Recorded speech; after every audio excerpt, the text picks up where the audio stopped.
এই বৈঠকে পলিসি ব্যুরোর সদস্য শ্রী লং হং সিং আমাদের ভারপ্রাপ্ত চেয়ারম্যান জনাব তারেক রহমানকে চীন সফরের আমন্ত্রণ জানিয়েছেন এবং দ্রুতই একটি নির্বাচিত সরকারের সাথে নতুনভাবে কার্যক্রম শুরুর ব্যাপারে চীনের পক্ষ থেকে আশাবাদ ব্যক্ত করেছেন।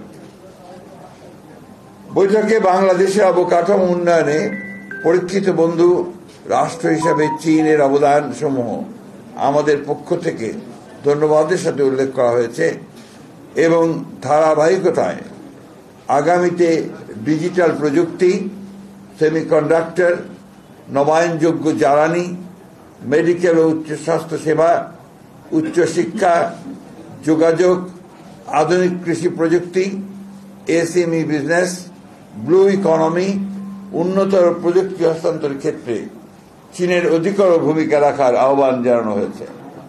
চীনের পক্ষ থেকে এ ব্যাপারে ইতিবাচক অবস্থান সুস্পষ্টভাবে উল্লেখিত হয়েছে।